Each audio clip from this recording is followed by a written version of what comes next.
The jinn have a very unique power, which is truly bizarre, and physicists who are Muslims should really marvel at this. From the story of Sulaiman and Sheba, and that is the power to transform matter into energy and back into matter again. And that's something that we are trying to figure out how to do. E = mc squared. Energy and matter are related, we know this. And the jinn have the power to do this. How do we know this? The throne of Bilqis, or the queen of Sheba, the throne that from Yemen to Jerusalem. قال عفريت من الجن. Now, jinns, there are many levels, and ifrit are the most evil and the most powerful. So the ifrit said, I can bring you the throne before you even stand up. Which makes total sense, physically speaking, from physics, I mean. If the jinn can go and come back at the speed of light, and this one jinn is so powerful. Now, again, this is my 2 cents. It is as if Allah is saying, this is the max that any jinn can possibly do. Because Sulaiman had control over all the jinns. And one of them said, just one, which means the rest, they don't have that power, right? So we need to put things into perspective, that the jinns are not all of them so powerful. One only said that he can do this. That was the strongest and the best.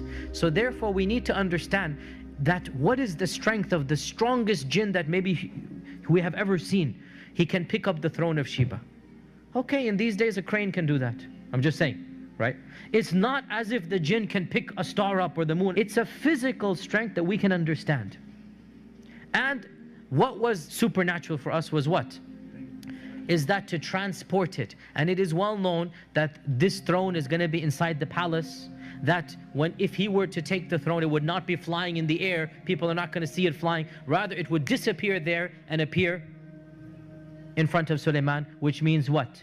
E = mc squared here, right? Einstein was probably right in this regard. And this is what we believe, if we believe in the story, that it is possible somehow the jinn have the power to take matter, transform it to energy, take it all the way back, and then reproduce it, right? And by the way, this is something that is well known, mutawatir, from the stories and whatnot, that it is possible for a magician to just produce an item that was lost, literally, and he goes, here it is, right? So what are some of the physical characteristics of the jinn? What are the jinn made of?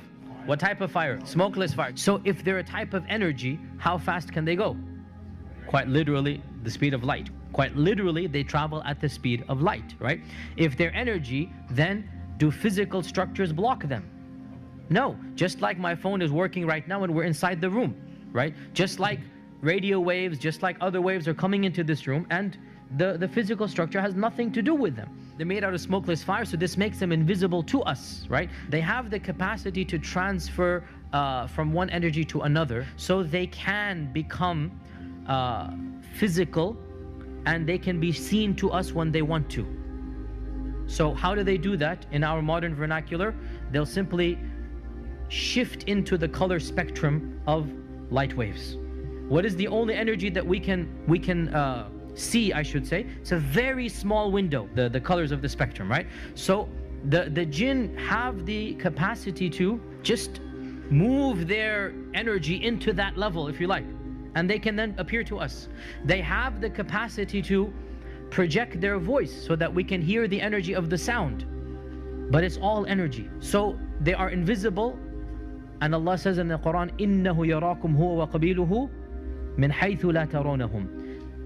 Iblis and his tribe can see you from places you cannot see them.